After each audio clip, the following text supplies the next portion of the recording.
A physiologist took a blood sample from diabetic patient and examined the composition and amount of each component present in the sample using different technique and instrument.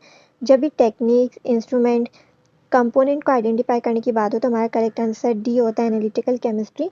जैसे कि analytical chemistry की definition है, analytical chemistry is the branch of chemistry that deals with the separation and analysis of sample to identify its component. तो हम उसके components को identify करने की बात करें टेक्निक्स को यूज करके, तो इसलिए इसका करेक्ट आंसर एनालिटिकल केमिस्ट्री है। The empirical formula of compound is CH2O and its molecular mass is 90. What will be its molecular formula? हमें empirical formula given है, हमें molecular mass given है और हमें molecular formula पूछा है। 3 स्टेप्स में ऐसे क्वेश्चन सॉल्व होते हैं। पहला स्टेप जो empirical formula दिया हुआ है उसका empirical mass कैलकुलेट करना, सेकेंड नंबर ऑफ मोल्स मालूम करना, देन जो नंबर ऑफ मोल्स मिल गए उनको एम्पेरिकल फार्मूला से मल्टीप्लाई करके मॉलिक्यूलर फार्मूला मालूम करना, जो हमारा आंसर का मेन मतलब जो हमारा मकसद है इस क्वेश्चन में, यानी या जो हमारा आंसर है। सबसे पहले तो हमने कैपिटल लेटर्स आइडेंटिफाई कर लिया कि हमारे पास 3 एलिमेंट्स गिवन थे, कार्बन, हाइड्रोजन और ऑक्सीजन। ठीक है, फिर हमने उनके नंबर ऑफ एटम्स मालूम किए, कार्बन 1 था, हाइड्रोजन 2 था और ऑक्सीजन 1, जो मैंने यहाँ पुट कर दिए। देन इनके मोलर मासेस हमको याद होने चाहिए, फिर नंबर ऑफ एटम और मोलर मासेस को हम मल्टीप्लाई कर देंगे। फिर हमने इन तीनों को ऐड कर लिया, 12 + 2 + 16, तो टोटल हमारे पास 30 हो जाता है। ये हमारा क्या था, एम्पेरिकल मास आ गया। बस फिर हमने उसको नंबर ऑफ मोल्स के फॉर्मूले में पुट कर दिया। मॉलिक्यूलर मास हमें गिवन था 90, एम्पेरिकल मास हमने 30 खुद कैलकुलेट किया था, 90 को 30 से डिवाइड किया तो हमारे पास आंसर 3 आया, यानी 3 नंबर ऑफ मोल्स है। फिर जो हमें एम्पेरिकल फार्मूला गिवन था हमने उसको 3 से मल्टीप्लाई कर लिया। यहाँ पे कार्बन के एटम्स 1 थे, 3 1 3, यहाँ पे हाइड्रोजन के एटम्स 2 थे, 3 2 6, और ऑक्सीजन का आइटम 1 था तो 3 1 3, तो यानी जो हमारा करेक्ट आंसर है C3H6O3, यानी हमारा जो ऑप्शन सी है वो हमारा करेक्ट आंसर था।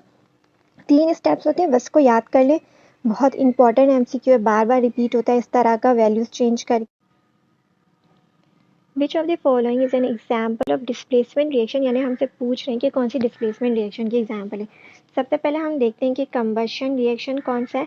A combustion reaction is a reaction in which a substance reacts with oxygen gas releasing energy in the form of light and heat. The combustion reaction which involve the oxygen as a one reactant, यानी हमें oxygen as a reactant side पे, तो हमें कहाँ पे oxygen नज़र आ रहा है, सी ऑप्शन में, मीन्स ये तो डिस्प्लेसमेंट की नहीं एग्जाम्पल है, ये एग्जाम्पल है कंबशन रिएक्शन की, सी।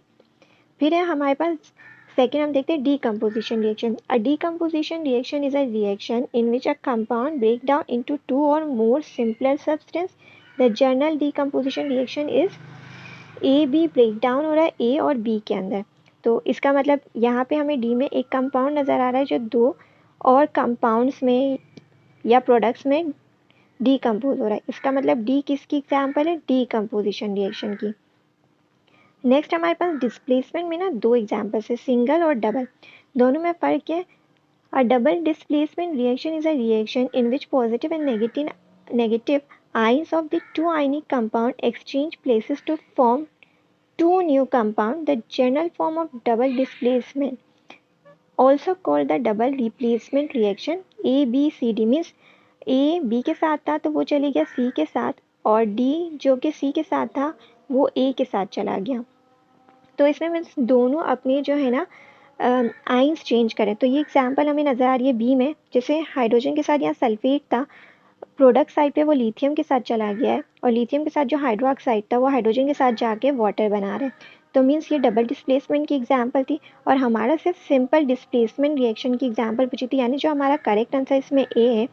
क्यों, क्योंकि सिंगल डिस्प्लेसमेंट रिएक्शन की डेफिनेशन क्या है, a single displacement reaction is a reaction in which one element replace a similar element in a compound. The general form of single displacement also called the single displacement, यानी अगर ए फिर B और सी दिए हुए हैं तो मतलब ए के साथ सी चला जाए और बी अलग हो जाए, तो यहाँ पे यही नज़र आ रहा है, क्लोरीन जो है वो सोडियम के साथ जाके बॉन्ड बना रहा है, सोडियम क्लोराइड बना रहा है और ब्रोमीन अलग हो गया, तो मीन्स इसमें जो मेरा करेक्ट आंसर है वो ए है।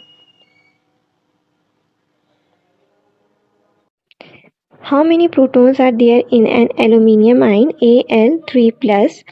यहाँ पे हम नंबर ऑफ इलेक्ट्रॉन्स काउंट करो 2, +8 दैट इज 10, टोटल 10 इलेक्ट्रॉन्स है, चूंकि +3 चार्ज है तो 10 + 3 = 13, तो इसलिए जो इसका करेक्ट आंसर है वो C 13 है। Next question, in Rutherford's cold foil experiment, the complete rebouncing of alpha particles showed that the nucleus of an atom is hard and dense. Complete rebouncing हुई थी, इसका मतलब क्या है, न्यूक्लियस क्या है, हार्ड और डेंस है, इसलिए जो इसका करेक्ट आंसर है वो है ए। Which of the following electronic configuration represents an element of group 1A? Group 1A की जनरल इलेक्ट्रॉनिक कॉन्फ़िगरेशन क्या है, NS1। मीन्स वैलेंस शेल में एक इलेक्ट्रॉन होना चाहिए, जो हमें ऑप्शन सी में नजर आ रहा है, जहां वैलेंस शेल में हमें सिर्फ एक ही इलेक्ट्रॉन नजर आ रहा है, इसीलिए ये ग्रुप 1A से बिलोंग करता है या ग्रुप 1 से बिलोंग करता है, इसलिए ये हमारा आंसर है। जबकि ऑप्शन ए में हमें वैलेंस शेल में कितने इलेक्ट्रॉन्स नजर आ रहे हैं, टोटल 7 इलेक्ट्रॉन्स आ रहे हैं, मीन्स ये ग्रुप 7 है या ग्रुप 17 से बिलोंग करता है। ऑप्शन बी में हमें टोटल 8 वैलेंस इलेक्ट्रॉन नजर आ रहे हैं, मीन्स ये ग्रुप 8 है या 18 से बिलोंग करता है। और ऑप्शन डी में हमें टोटल 6 वैलेंस इलेक्ट्रॉन नजर आ रहे हैं, इसलिए ये ग्रुप 6 से या ग्रुप 16 से बिलोंग करता है। हमसे ग्रुप 1 पूछा था, इसलिए हमारा करेक्ट आंसर सी है। Which of the following pairs of molecule has double covalent bonds in their structure? Oxygen में हमें डबल बॉन्ड दिख रहा है, बट HCl में हमें सिंगल बॉन्ड नजर आ रहा है, सिंगल कोवेलेंट बॉन्ड, तो ए इसलिए हमारा आंसर नहीं है। Next is ammonia and nitrogen. Ammonia में हमें सिंगल बॉन्ड नजर आ रहे हैं 3, और नाइट्रोजन में हमें ट्रिपल कोवेलेंट बॉन्ड नजर आ रहा है, इसलिए ये भी हमारा आंसर नहीं है। नेक्स्ट ऑप्शन है water and C2H2 that is ethyne. Ethyne में हमें एक ट्रिपल कोवेलेंट बॉन्ड नजर आ रहा है, वाटर में 2 सिंगल बॉन्ड्स नजर आ रहे हैं, सिंगल कोवेलेंट बॉन्ड्स, तो ये भी हमारा आंसर नहीं है। कार्बन डाइऑक्साइड में हमें क्या नजर आ रहा है, कार्बन डाइऑक्साइड में हमें 2 डबल कोवेलेंट बॉन्ड्स नजर आ रहे हैं between carbon and oxygen atoms, और C2H4 that is ethene. Ethene में भी हमें एक डबल कोवेलेंट बॉन्ड नजर आ रहा है बिटवीन कार्बन कार्बन एटम्स, तो इसलिए जो इसका करेक्ट आंसर है वो है D that is. Next question, which of the following compound shows hydrogen bonding? Hydrogen का साइज बहुत छोटा होता है, वो इलेक्ट्रोपॉजिटिव होता है, जब वो electronegative elements like nitrogen, fluorine या ऑक्सीजन के साथ जब बॉन्डिंग करता है तो उसमें हमें हाइड्रोजन बॉन्डिंग मिलती है। तो यहाँ हमें किस में ऑक्सीजन, फ्लोरीन या नाइट्रोजन मिला था, सिर्फ ऑप्शन बी में हमें ऑक्सीजन और हाइड्रोजन साथ नजर आ रहे थे, इसलिए जो इसका करेक्ट आंसर है वो है बी दैट इज CH3OH, चूंकि इसमें हमें ऑक्सीजन मिल रहा था और हाइड्रोजन भी। Next question, which of the following ionic compounds is represented by the given dot and cross structure? अगर आप यहाँ पे इलेक्ट्रॉन्स काउंट करो तो 20 है, 20 इलेक्ट्रॉन्स है, न्यूट्रल एटम में तो प्रोटॉन भी 20 होंगे, तो 20 किसका एटॉमिक नंबर होता है, कैल्शियम का। और अगर आप यहाँ पे काउंट करो तो यहाँ पे हमें क्या नजर आ रहा है, 17 इलेक्ट्रॉन्स, 17 इलेक्ट्रॉन्स है, मीन्स न्यूट्रल एटम में 17 ही प्रोटॉन्स होंगे, तो 17 किसका एटॉमिक नंबर है, क्लोरीन का, इसलिए जो यहाँ पे इसका करेक्ट आंसर है वो है see that is calcium chloride. और हमें कैसे पता चला कि हमें इसी तरह लेना है, वैसे तो एटॉमिक नंबर से हमें पता चल जाता, बट यहाँ पे इलेक्ट्रॉन लूज होते हुए दिख रहे हैं और यहाँ पे गेन हो रहा है, तो हमें पता है मेटल्स इलेक्ट्रॉन लूज करते हैं, तो इसलिए हम शॉर्टलिस्ट करें सी, जो कि हमारा करेक्ट आंसर है। An Ni2 minus has an atomic mass 32 and a total of 18 electrons. To which period and group will element belong? हमें टोटल इलेक्ट्रॉन्स कितने गिवन है, 18, बट यहाँ पे हमें क्या नजर आ रहा है, 2 माइनस चार्ज है, मीन्स 2 इलेक्ट्रॉन्स इसके पास एक्स्ट्रा लिए हुए हैं इसने, तो इसलिए हमने जब 18 में से 2 माइनस किया, मीन्स 16 इलेक्ट्रॉन्स हैं टोटल न्यूट्रल एटम में, यानी 16 से इलेक्ट्रॉनिक कॉन्फ़िगरेशन लिखनी है, 16 से पहचानने के कौन सा पीरियड है और कौन सा ग्रुप है, तो इसलिए जब हमने इसकी इलेक्ट्रॉनिक कॉन्फ़िगरेशन लिखी तो वो है 1s2 2s2 2p6 3s2 3p4। तो वैलेंस शेल हमारा कौन सा है जो हमें पीरियड बताता है, वो है 3, और कितने इलेक्ट्रॉन्स है वैलेंस शेल में, 2 + 4, तो हमें पता है वैलेंस इलेक्ट्रॉन हमें ग्रुप नंबर बताते हैं, तो ग्रुप नंबर क्या है, 6, तो इसलिए जो हमारा करेक्ट आंसर है वो है B that is period 3 and group 6। आपको पता है या तो ये ग्रुप 6A कहलाता, ग्रुप 6 कहलाता है, या ग्रुप 16, ठीक है, तो तीनों करेक्ट होते हैं, तो हमारे ऑप्शन में 6 दिया हुआ है, तो इसलिए हमने बी को शॉर्टलिस्ट किया है। An element belonging to group 6 of the periodic table will form an imine. Group 6 से बिलोंग करें तो उसकी कॉन्फ़िगरेशन क्या होती है, general group configuration NS2 NP4, यानी कितने वैलेंस इलेक्ट्रॉन है, 6 इलेक्ट्रॉन्स हैं, तो इसको अपना ऑक्टेट कंप्लीट करने के लिए क्या चाहिए, 2 और इलेक्ट्रॉन्स चाहिए, तो हम सी और डी को शॉर्टलिस्ट करते हैं। जो कि गेन कर रहा है इलेक्ट्रॉन को मीन्स एनाइन फॉर्म होगा, मोर इलेक्ट्रॉन्स होंगे देन प्रोटॉन, तो नेगेटिव चार्ज आएगा, इसलिए जो हमारा करेक्ट आंसर है वो है D, that is X2-। Next question, cesium atomic number 55 loses electron more radially than potassium atomic number 19. This is because of the greater shielding effect. क्योंकि down the group क्या होता है, हमें पता है पोटेशियम ऊपर है और सीजियम नीचे। डाउन दी ग्रुप आपको पता है एटॉमिक रेडियस इंक्रीज हो रहा होता है, मोर शेल्स आ रहे होते हैं, ठीक है, तो शील्डिंग इफेक्ट भी इंक्रीज हो रहा होता है, जिस वजह से इलेक्ट्रॉन लूज करना और ईजी हो जाता है। इसलिए जो इसका करेक्ट आंसर है वो है A, that is because of the increase of shielding effect, या this is because of greater shielding effect, यानी ए हमारा करेक्ट आंसर है। Which of the following gases will diffuse most rapidly if the lid is removed? हमें सबकी atomic masses given है और कह रहे हैं कि 4 गैसेस हमें गिवन है चारों ऑप्शन के अंदर, bromine, nitrogen dioxide, carbon dioxide, methane. कह रहे हैं अगर इस लिड को हम रिमूव कर दें तो कौन सी जो गैस है वो सबसे ज़्यादा या सबसे पहले या रैपिडली डिफ्यूज होगी। तो डिफ्यूजन डिपेंड करता है मॉलिक्यूलर मासेस पे।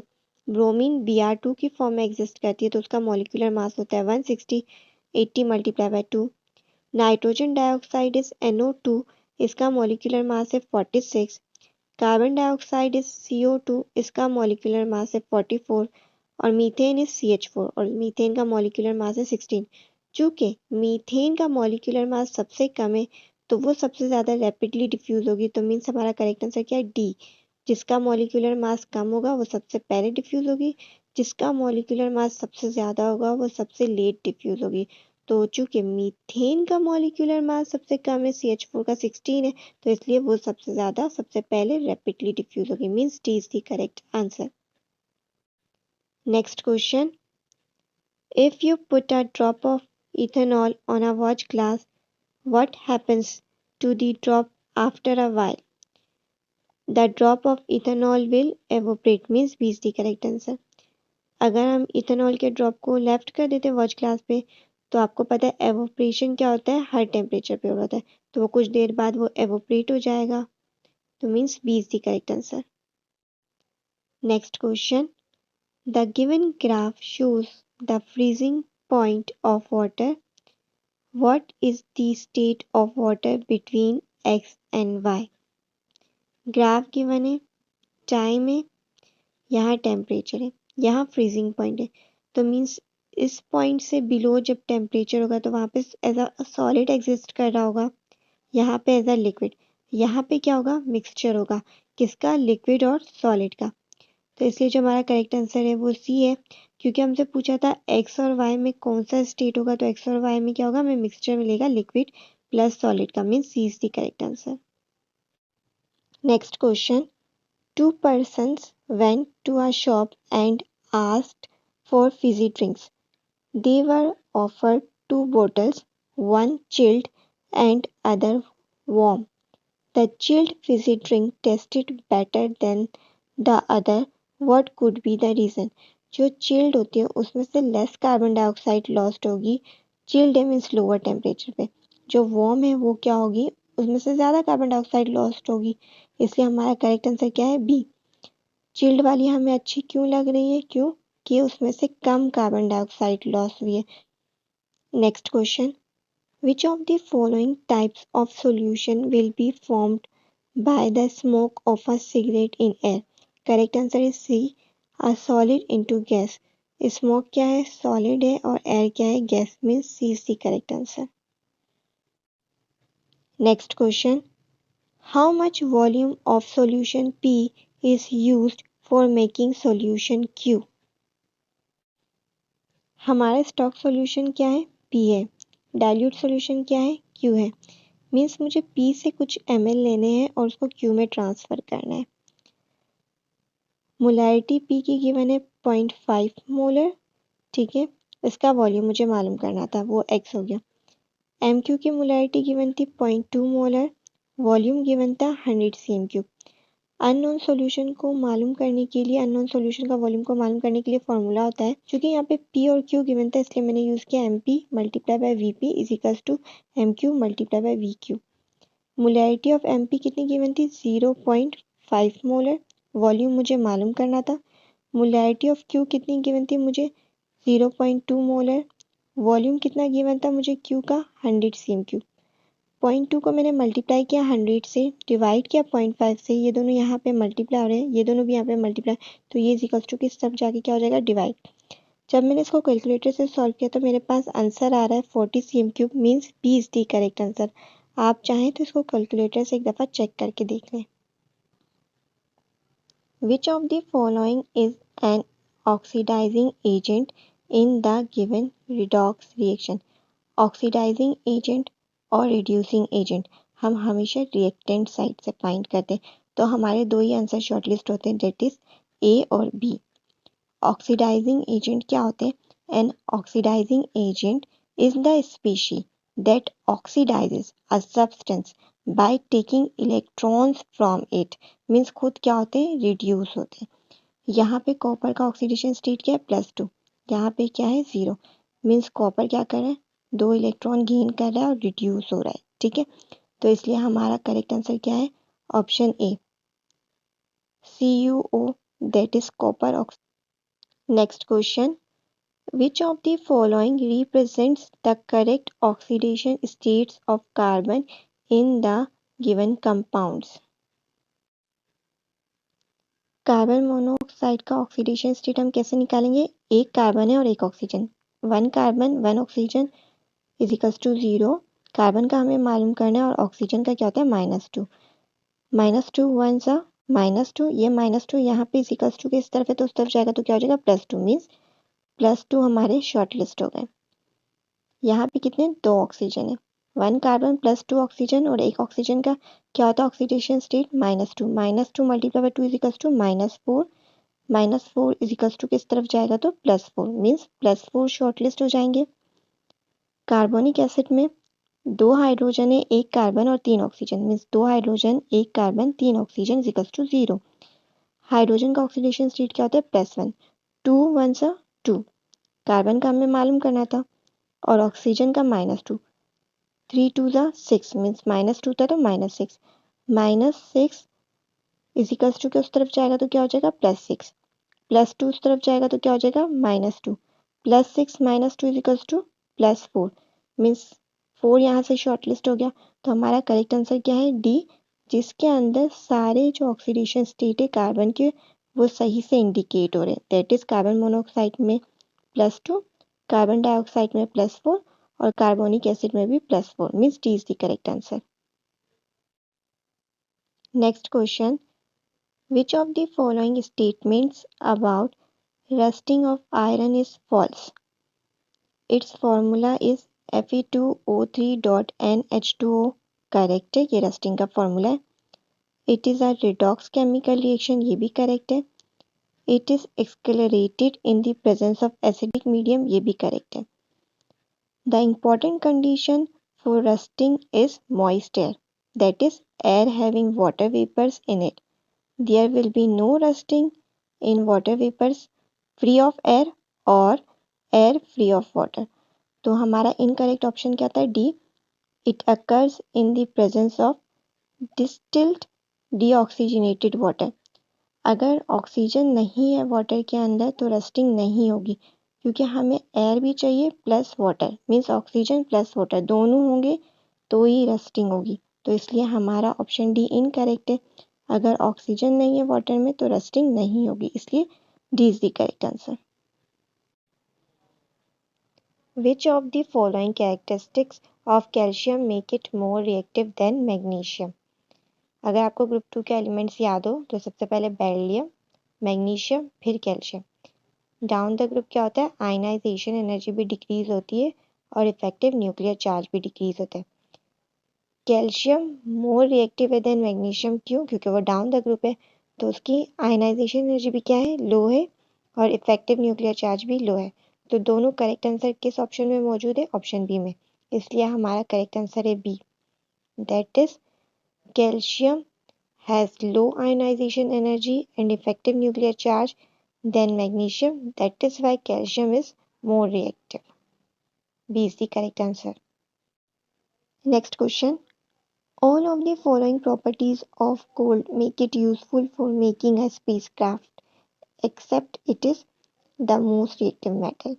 गोल्ड क्या है? मोस्ट रिएक्टिव मेटल नहीं है. गोल्ड को हम लीस्ट रिएक्टिव या नोबल मेटल कंसिडर करते हैं. क्यों?